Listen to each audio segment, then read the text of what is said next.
Hello बच्चों आज आपकी कक्षा 6 विज्ञान का पाठ 4 पौधों को जानिए करेंगे। इसमें जो पुष्प और इसके भाग हैं उसके बारे में हम लोग जानेंगे। तो चलो शुरू करते हैं। तो पहला क्वेश्चन देखिए, क्वेश्चन जो लिखा हुआ है, पुष्प के भागों के नाम लिखे। तो हम पुष्प के बारे में पढ़ रहे हैं, यानी फूल के बारे में पढ़ रहे हैं। तो सबसे पहले तो हमें इसके फूल के विभिन्न जो भाग हैं उनका नाम ही पता होना चाहिए, ठीक है। तो एक बार पहले हम इसके नाम देख लेते हैं जो लिखे हैं। पहला है बाह्यदल। तो बाह्यदल ये सब मैं आपको अभी एक्सप्लेन करती हूँ, पहले एक बार नाम देख लें सारे।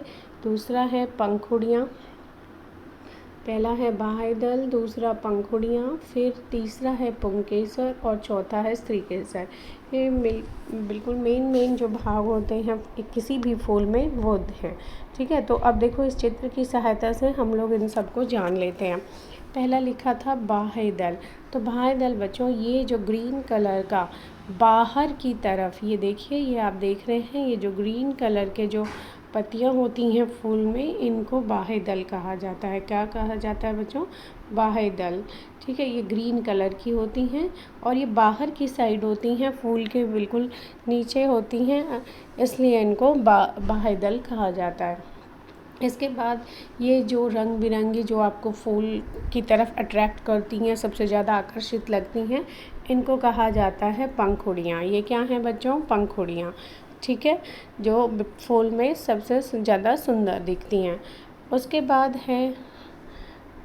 बाद है पुंकेसर, ठीक है। तो पुंकेसर वाला जो भाग होता है वो ये आपको चित्र में दिख रहा होगा, ये वाला, ठीक है। ये एक्चुअल में नर जनन अंग होता है और इसको पुंकेसर कहा जाता है, ठीक। अब बच गया केवल स्त्रीकेसर। तो स्त्रीकेसर वाला भाग जो ये आप बीच में सबसे बड़ा, ये इस तरह से अलग से दिखाई दे रहा है आपको, ये जो पोर्शन है ये है स्त्रीकेसर का, ठीक है। तो इस तरह से ये फूल के मेन 4 भाग जो हैं ये आपने जान लिए। इनके बारे में एक एक करके हम और आगे जानेंगे। तो चलो अगले क्वेश्चन पे पहुंच जाते हैं। तो अगला क्वेश्चन जो दिया हुआ है उसमें लिखा है पुष्प के क्या कार्य हैं, मतलब फूल जो होता है उसके कार्य बताने हैं। तो फूल जो है सबसे पहले तो हम लोगों को सुंदर इतना लगता है, देखो जैसे आपने देखा होगा ये रंग बिरंगे होते हैं फूल, है ना। तो फूल की जो पंखुड़ियाँ होती हैं वह रंग बिरंगी होती हैं, जिससे फूल सुंदर लगते हैं। पुष्प अनेक कीटों तितलियों को अपनी ओर आकर्षित करता है, बिल्कुल, क्योंकि फूल में क्या होता है, रस होता है ना, जैसे कि जो तितलियां हैं या कीट हैं वो उसको चूसते हैं, तो वो सुंदर भी इतने लगते होते हैं फूल की, ये सब आप इनकी तरफ आकर्षित हो जाते हैं। जैसे ये देख रहे हैं आप चित्र में, ये तितली जो है इस फूल पे बैठी है, ठीक है। इसके बाद पुष्प पौधे का जनन अंग होता है। जनन अंग मतलब यहाँ से पौधे में, क्योंकि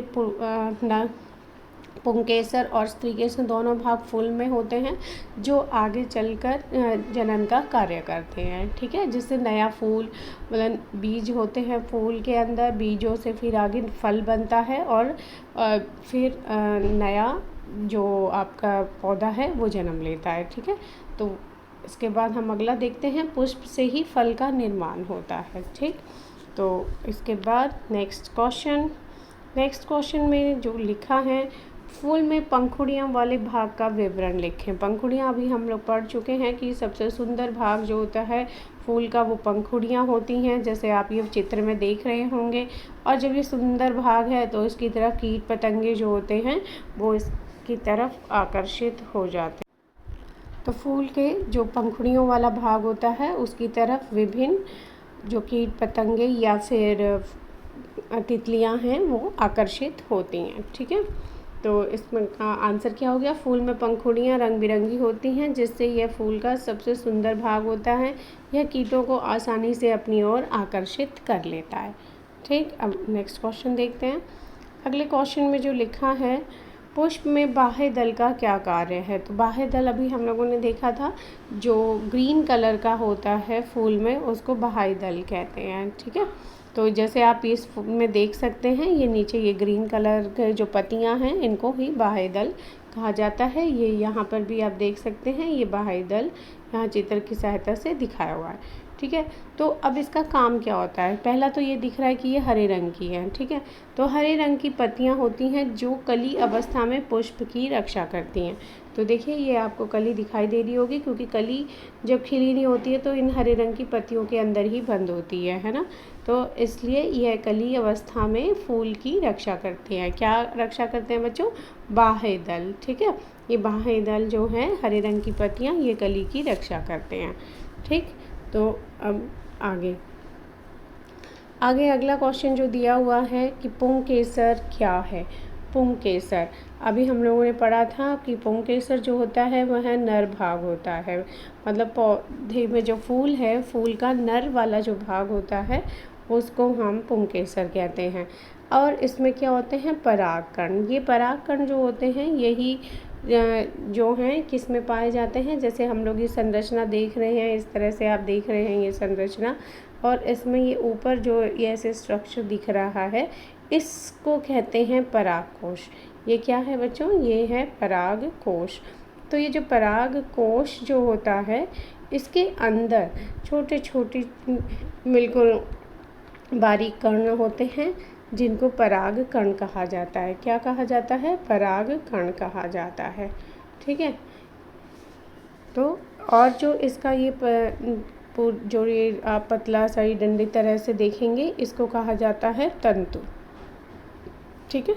तो इस तरह से पुंकेसर जो है वह पुष्प का नर भाग हो गया। इसके ऊपर वाला जो पोर्शन है वह परागकण कहलाता है, और ये परागकोश कहलाता है। परागकण उसके अंदर होते हैं। तो ये जो पतली सी छोटी डंडी होती है इसको तंतु कहा जाता है। तो इस तरह से ये पुंकेसर भाग हो गया। अब आगे अगला क्वेश्चन है स्त्रीकेसर से रिलेटेड कि स्त्रीकेसर जो होता है पुष्प में जो भाग वह क्या होता है, ठीक है। तो स्त्रीकेसर जो भाग होता है सबसे पहले तो बच्चों है मादा भाग होता है। पुष्प में मादा भाग जो होता है वह स्त्रीकेसर कहलाता है, ठीक है। अब ये जो है स्त्रीकेसर इस तरह से पुष्प में नीचे की तरफ से फूला हुआ होता है, ठीक है। यहाँ पर ये ऐसे फूला हुआ होता है। तो ये जो नीचे फूला हुआ भाग जो होता है उसको अंडाशय कहा जाता है। क्या कहते हैं बच्चों, इसको अंडाशय कहा जाता है, ठीक है। इस अंडाशय में ही यहाँ पर छोटी छोटी गोल या अलग अलग आकृति की छोटी बिल्कुल होती हैं जो संरचनाएं होती हैं उनको बीजांड कहते हैं। क्या कहते हैं बच्चों, बीजांड कहते हैं, ठीक है।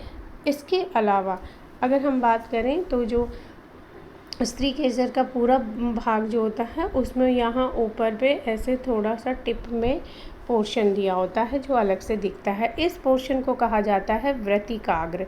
क्या कहते हैं बच्चों इसको, व्रतिकाग्र, ठीक है। ये है व्रतिकाग्र,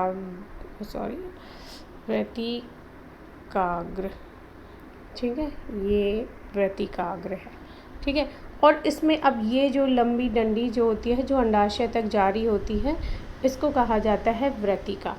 ये क्या कहलाती है बच्चों, व्रतिका, ठीक है। तो इस तरह से ये हमारा पूरा स्त्रीकेसर का भाग होता है, जो आप यहाँ साइड में चित्र जो दिया हुआ है उसमें भी देख सकते हैं कि ये देखिए ये यहाँ पर ये फूला वाला जो पोर्शन है ये अंडाशय, ये जो डंडी है ये व्रतिका, और जो ऊपर वाला जो पोर्शन है ये वाला ये है व्रतिकाग्र, ठीक है।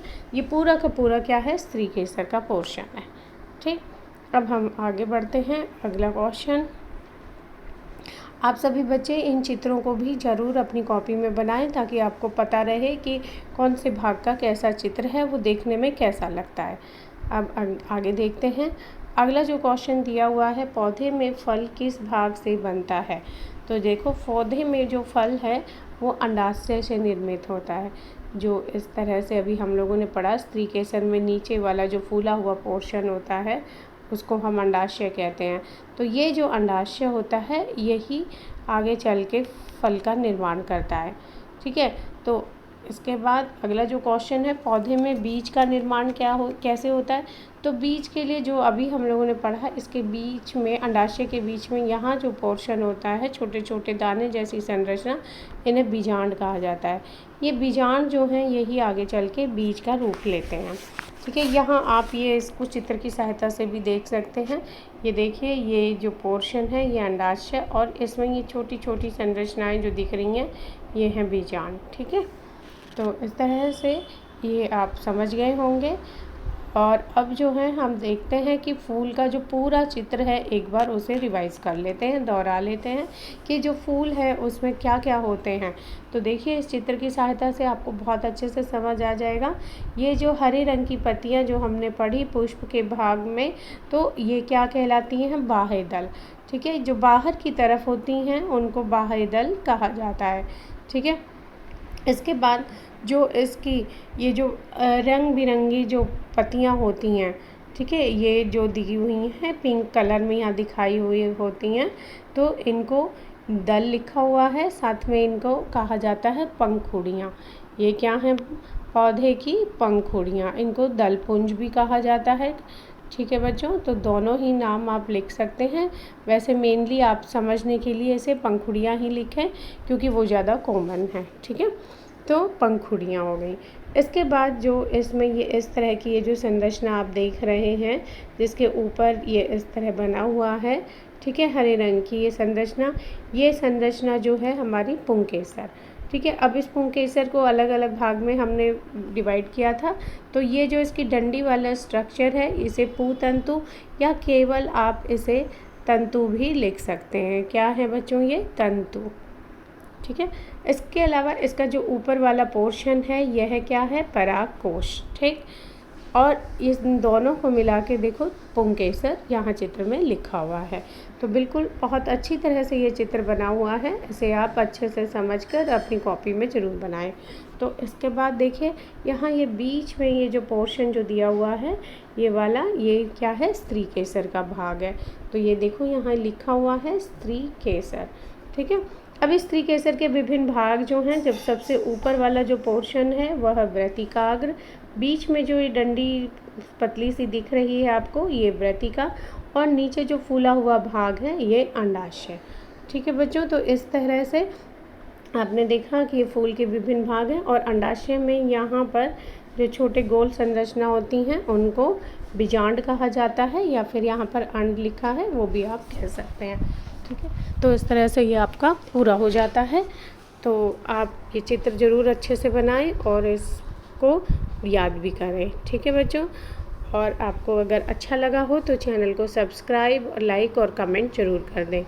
ठीक है, ताकि आपको टाइम से नोटिफिकेशन मिलता रहे आगे आने वाली वीडियोज़ का। तो बच्चों, सब्सक्राइब ज़रूर कर दीजिएगा चैनल को। धन्यवाद।